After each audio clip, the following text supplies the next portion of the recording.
Assalamualaikum warahmatullahi wabarakatuh. Kembali lagi di channel Kiki Novitri.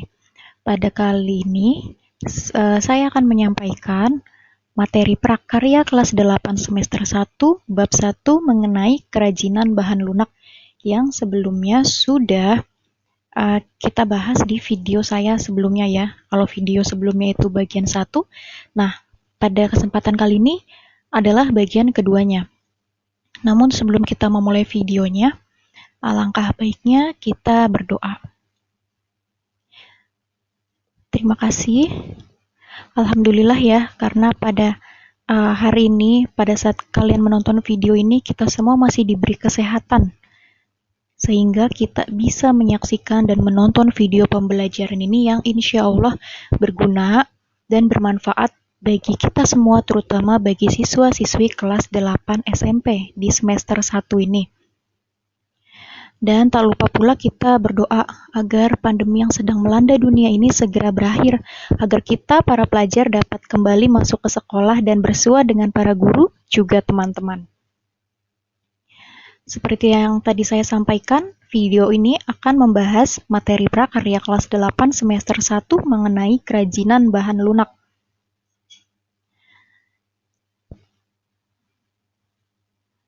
Baik, kita mulai saja.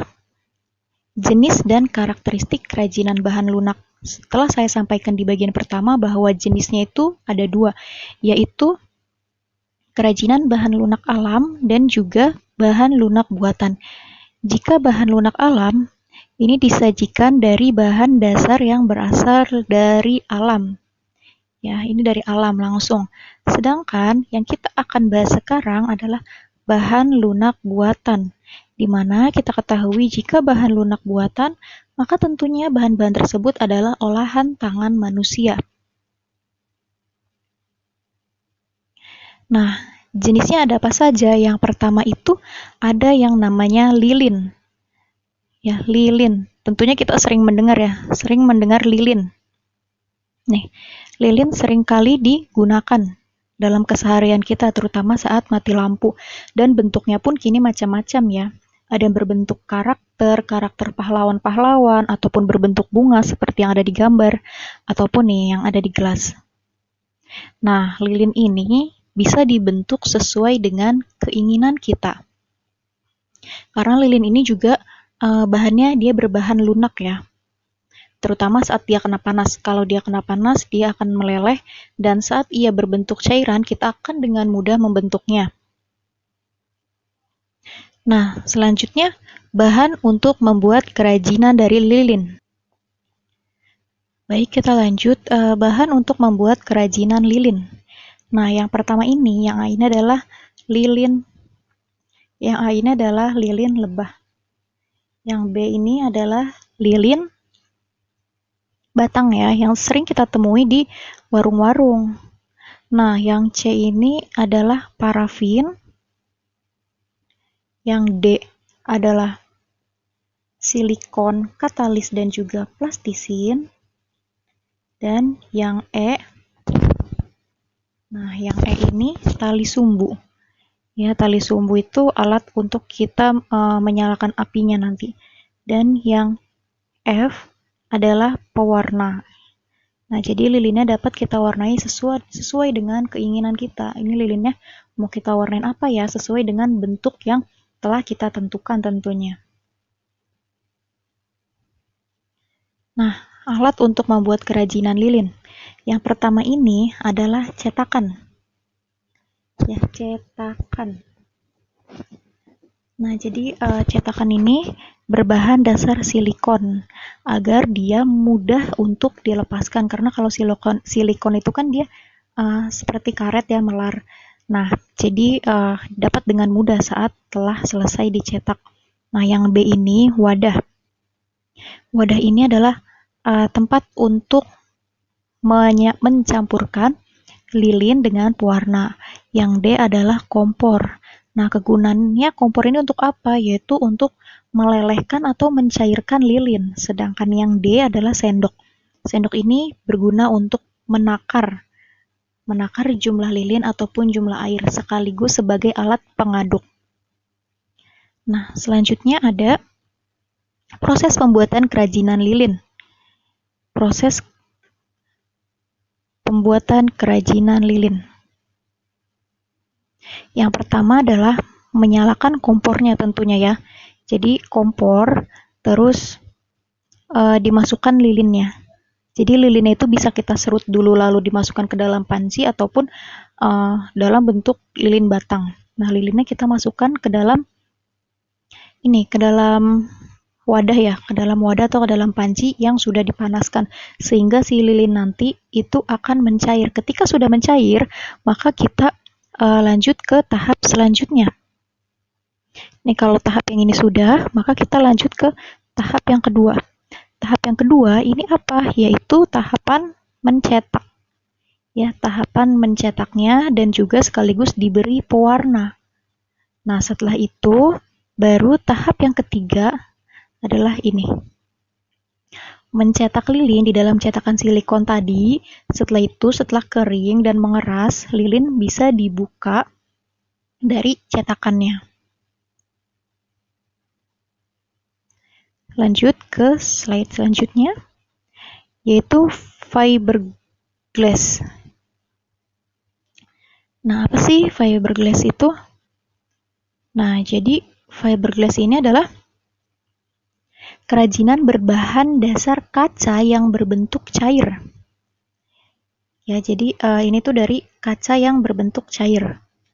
Nah, cairannya ini diolah menjadi serat-serat tipis yang kemudian dicampur dengan resin dan katalis agar menjadi kuat. Nah, sekarang pertanyaannya adalah resin itu apa sih? Nah, resin itu adalah zat padat tanpa bentuk berwarna kecoklatan. Ya, zat padat tanpa bentuk, jadi dia tuh nggak ada bentuknya dan warnanya kecoklatan yang berasal dari getah pohon sebagai bahan pembuatan pernis. Jadi biar hasil dari produk fiberglass ini mengkilat. Terus apa yang disebut dengan katalis? Nah, katalis ini berfungsi untuk mengeraskan resin dalam pembuatan fiberglass. Jadi fungsinya katalis itu untuk memberikan efek keras pada produk-produk yang berbahan dasar fiberglass. Nah, alatnya apa? Alatnya sama saja ya dengan pembuatan lilin tadi. Tentunya ada wadah. Tentunya ada wadah ini nih. Terus ada cetakan silikon, ada sendok untuk mengaduk, dan ada gunting ya. Nah, selanjutnya adalah bahan untuk membuat kerajinan dari fiberglass. Tadi yang seperti saya katakan, ada resin dan katalis. Sudah saya sebutkan tadi ya, resin dan katalis. Jadi, resin ini berguna untuk memberikan efek mengkilat, sedangkan si katalis ini memberikan efek keras pada produk fiberglass. Terus selanjutnya fibermat. Fibermat itu apa sih? Fibermat itu bahan yang digunakan sebagai pemberi efek anti pecah. Nah, jadi kalau ini nih, kalau kita memberikan fibermat pada adonan, pada campuran bahan-bahan fiberglass, maka nanti produknya itu tidak mudah pecah, seperti itu. Selanjutnya adalah cat akrilik. Yang namanya cat pasti untuk memberi warna, seperti itu. Terus yang terakhir adalah silikon dan plastisin. Keduanya tentu berfungsi sebagai alat cetak yang digunakan untuk membentuk fiberglass, karena tadi kita ketahui ya fiberglass itu kan berbahan dasar kaca yang berbentuk cair. Nah, tentunya cara pembuatannya pun harus dicetak. Selanjutnya adalah proses pembuatan kerajinan fiberglass. Yang pertama adalah campurkan resin dan katalisnya. Nih, dengan perbandingan 20:1. Jadi, kalau misalkan si resinnya 20 sendok, maka katalisnya cukup 1 sendok saja. Lalu yang kedua adalah campurkan nih. Kan udah dicampur semua. Setelah dicampur semua, kita aduk, lalu masukkan ke dalam cetakan silikon. Nah, yang terakhir adalah yang ini ya. Setelah kering, kalau di cetakan udah kering, maka kita harus melepaskan fiberglass dari cetakannya. Cetakannya yang berbahan dasar silikon tadi ya. Nah, selanjutnya adalah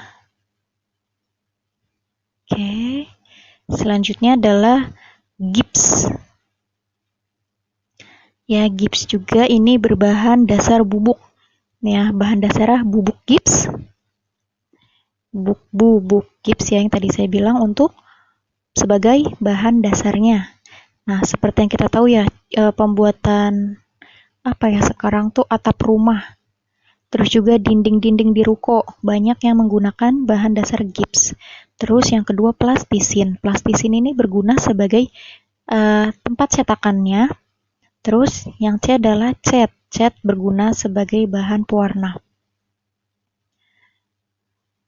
Nah, bagaimana dengan alat-alatnya? Alat-alat itu sama ya dengan sebelum-sebelumnya. Maaf. Yang pertama adalah gelas. Gelas atau wadah ya. Aduh. Sebentar. Gelas atau wadah yang berfungsi untuk bahan mencampur bahan-bahan. Yang B ini sebagai alat untuk mengaduk, dan yang C ini plastisin yang tadi, plastisin yang sudah dibentuk sebagai wadah untuk mencetak. Nah, selanjutnya adalah proses pembuatannya. Yang pertama ini adalah masukkan bubuk gips dan air. Ya, masukkan bubuk gips dan air, terus tentunya diaduk.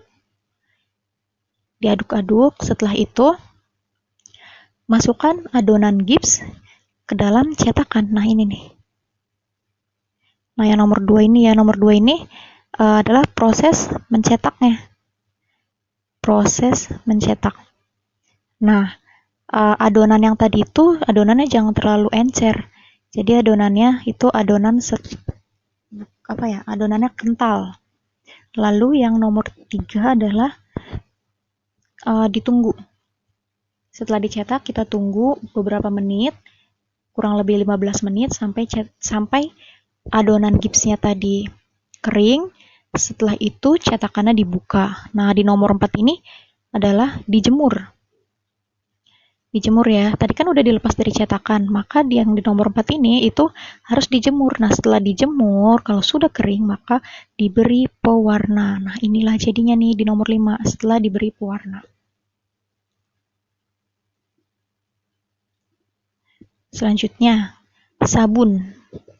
Sabun juga merupakan bahan lunak ya. Seperti kita tahu, sabun itu bisa dibentuk-bentuk. Kita cuil sedikit dengan kuku pun dia akan lunak, dia akan terkelupas. Makanya disebut sebagai bahan lunak, namun yang bersifat buatan. Nah, bahan untuk membuat kerajinan sabun itu hanya satu, yaitu sabun itu sendiri. Terus alatnya ada apa aja? Nah, alatnya itu ada pahat, pencungkil, dan cetakan. Nah, proses pembuatan ini sebenarnya ada 2. Ada yang diukir, dan juga ada yang dicetak. Nah, ini yang dicetak. Nah, kalau dicetak tentunya kita memerlukan cetakan yang berbahan dasar silikon. Jadi nanti sabunnya itu kita iris halus atau kita kerok. Setelah itu kita masukkan ke dalam cetakan. Nah, kalau diukir kita tidak memerlukan cetakan. Ini tidak memerlukan cetakan, hanya memerlukan cutter atau pisau ataupun pahat untuk membentuk sabun tersebut. Nah, selanjutnya adalah polymer clay. Nah, kita sering mendengar mungkin ya polymer clay, atau masih baru mendengarnya. Nah, jadi polymer clay ini hampir sama dengan tanah liat, namun dia bukan tanah liat. Jadi, polymer clay ini kalau di bahasa Indonesianya disebut dengan lempung polimer. Lempung polimer, bahan yang dapat dibentuk. Lempung polimer ini umumnya tidak mengandung lempung. Jadi polimer clay ini kan bahasa Indonesianya lempung polimer, tapi dia tidak berbahan dasar dari lempung. Kenapa disebut lempung? Karena sifatnya yang mudah dibentuk seperti lempung, kayak gitu. Nah, kerajinan polimer clay ini tidak seperti tanah liat ya. Dia berbeda. Bahan ini tuh nggak perlu dibakar. Jadi cukup didiemin aja, diangin-angin, ataupun kena panas tanpa dibakar, nanti lama-kelamaan dia akan mengeras dengan sendirinya. Nah, bahan untuk membuat polimer clay itu di sini ada 3. Yang pertama adalah polimer clay-nya sendiri. Nah, ini ya polimer clay-nya sudah berwarna-warni ya. Terus yang B ini adalah kotak serbaguna yang akan dihias. Nah, ini nggak terlalu penting ya. Jadi yang paling penting itu adalah ini, polimer clay. Terus yang C adalah kelengkapan aksesoris. Nah, ini sebagai bahan tambahan aja. Kalau misalkan polimer clay-nya udah kita bentuk, terus kita membutuhkan aksesoris seperti mutiara-mutiara ataupun mute-mute, nah itu ada di sini. Tapi kalau misalkan kita tidak membutuhkan sebagai hiasan, maka poin C pun tidak diperlukan. Nah, alatnya itu sama ya. Nah, di alatnya ini macam-macam nih. Nih yang A ini macam-macam ya. Dia itu ada alat cukil, ada alat dorong, alat cetak tekan, dan alat cetak potong. Sedangkan yang B ini tentunya dia apa namanya? Yang sudah kita sebutkan dari tadi tuh, ini adalah cetakannya. Ya. Cetakan polimer clay. Nah, cetakan ini namanya cetak tekan. Ya, karena cetakan udah jadi, kita tinggal masukkan polimer clay-nya, terus membentuknya dengan menekan-nekannya, lalu menunggu hingga kering.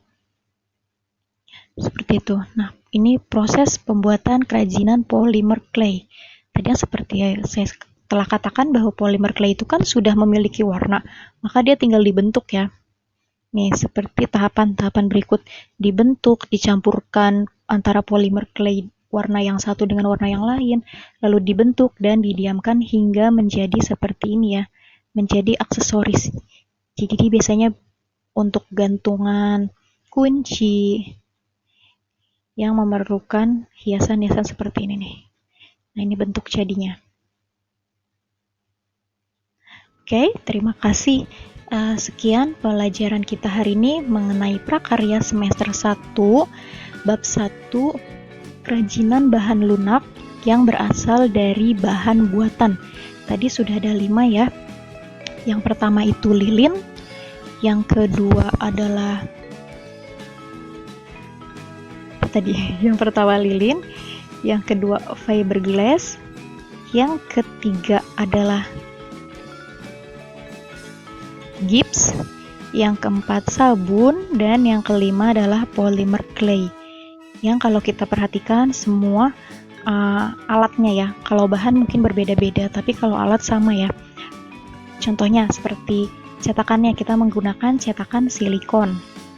Lalu untuk alat pahatnya kita membutuhkan pahat biasa, terus juga kita mungkin membutuhkan cutter untuk mengukirnya, dan juga gunting.